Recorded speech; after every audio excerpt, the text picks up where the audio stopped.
আজকের এই ভিডিওতে খুবই গুরুত্বপূর্ণ 5টি আলামত আমরা আলোচনা করব।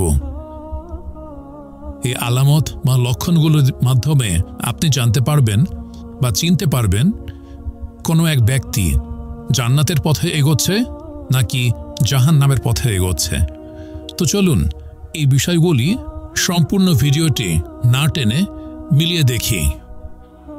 এই ধরনের আরও সব ভিডিও পেতে আমাদের চ্যানেলটিকে সাবস্ক্রাইব করতে ভুলবেন না। পাশের বেল বাটনটি বাজিয়ে দিন, সবার আগে সকল ধরনের ভিডিও আপনার কাছে পৌঁছে যাবে। হযরত ইবনে আব্বাস রাদিয়াল্লাহু তাআলা আনহু থেকে আমরা হাদিসটি পেয়েছি, তা আজকে আমি আপনাদেরকে জানাবো। তিনি বলেছিলেন, 5টি বিষয় যদি উপলব্ধি করেন বুঝবেন আপনি জাহান্নামের পথে যাচ্ছেন। আবার 5টি বিষয় যখন আপনার নিজের মধ্যে উপলব্ধি করবেন তখন বুঝবেন আপনি জান্নাতের দিকে যাচ্ছেন। জাহান্নামী লোক চেনার প্রথম আলামত হল চেহারার লাবণ্যতা কমে যাওয়া। ধরুন আপনি অনেক সুন্দর একটি মানুষ, কিন্তু অত্যাধিক পরিমাণে পাপ কাজের কারণে আপনার চেহারার নূর কমে যায়। যদিও গায়ের রং ফর্সা, কিন্তু আপনার চেহারায় একটা বদলোকের প্রভাব লক্ষ্য করা যায়। সৌন্দর্য এমনভাবে কমে যায় যে কোনো লোক দূর থেকে দেখে বুঝে ফেলে যে লোকটি একজন পাপী। আবার দেখবেন অনেক ব্যক্তি আছে গায়ের রং কুচকুচে, অথচ ন্যাক আমলের কারণে 5 ওয়াক্ত সালাত এবং ওযুর কারণে, মানুষের সাথে সদাচরণ করার কারণে, সত্যবাদিতার কারণে সে ব্যক্তির চেহারায় এমন একটি নূর চমকায় যে কারণে কুচকুচে কালো রঙের চামড়ার উপরেও তার নুরানি হাসি মানুষকে মুগ্ধ করে। তাকে সুন্দর মানুষের চাইতেও বেশি সুন্দর লাগে। তার মানে বোঝা গেল, যদি কোনো ব্যক্তি পাপে লিপ্ত থাকে তাহলে সে ব্যক্তির সৌন্দর্য, তার নুরানি চেহারা আস্তে আস্তে কমে যেতে থাকে। চেহারার লাবণ্যতা এবং সৌন্দর্য কমে যায়। তাই কখনো যদি কোনো কাজ করার পর আপনি বুঝতে না পারেন যে আপনি গুনাহ করছেন নাকি আপনি ন্যাক কাজ করছেন, তখন আপনি নিজের দিকে তাকান। আস্তে আস্তে টের পেয়ে যাবেন আদতে আপনি কি করছেন। মানুষের অন্তর অধিকাংশ সময়ই বলে দেয় যে সে কি সঠিক পথে আছে নাকি ভুল পথে আছে। দ্বিতীয় আলামত হল অন্তর কালো হয়ে যাওয়া। অন্তর কালো হয়ে যাওয়া মানেই সে ব্যক্তি প্রায় সময় চিন্তা পেরেশানিতে থাকবে। দুশ্চিন্তা পেরেশানি তাকে ঘিরে ফেলবে। ঠিকমতো নামাজ কালাম করবে না, কোনো ইবাদতের দিকে তার মন চাইবে না। একেই বলে অন্তর কালো হয়ে যাওয়া। বেশিরভাগ সময়ে গুনাহের কাজ করবে, নেকের কাজ খুব কম করবে। এটা হলো একজন খারাপ লোকের 2 নম্বর আলামত, অথবা বলতে পারেন এটা একজন নেককার লোকের খারাপ দিকে যাওয়ার একটি আলামত।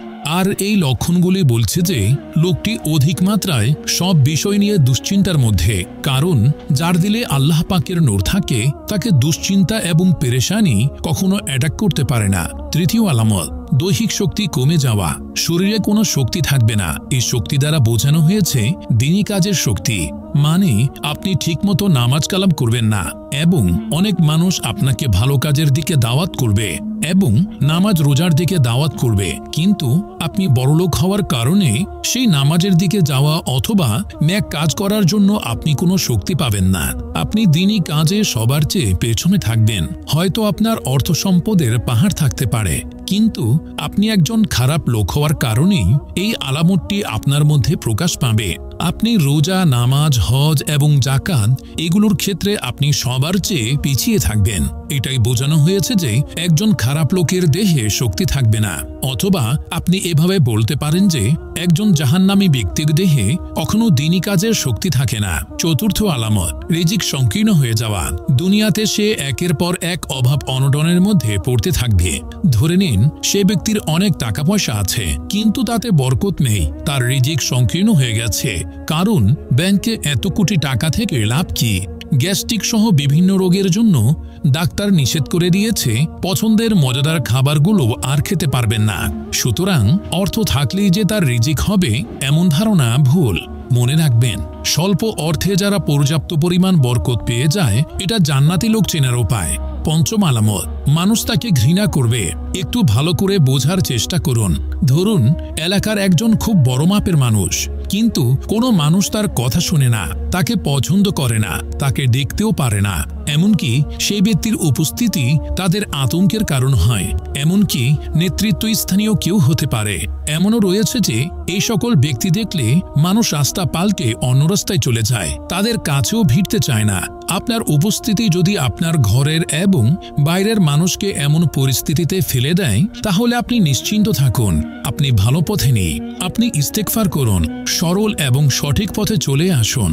আর যদি আপনি রাস্তা দিয়ে যাওয়ার সময় মানুষ আপনাকে দেখে দূর থেকে সালাম দিতে থাকে, হাসি মুখে আপনার কুশল বিনিময় করে, আপনাকে সে মুসাফা করে, আর আপনিও তাদের সাথে হাসি মুখে আচরণ করেন, এবং আপনাকে দূর দূরান্ত থেকে মানুষ দেখিয়ে এসে মিশতে চায়, কথা বলতে চায়, তাহলে বুঝে নেবেন অবশ্যই আপনি আল্লাহ পাকের একজন নেককার বান্দাদের সরল সঠিক পথের ওপর পরিচালিত হচ্ছেন, যেটাকে মহান আল্লাহ তাআলা পবিত্র কোরআনে বলেছেন, ইহদিনাস সিরাতাল মুস্তাকিম।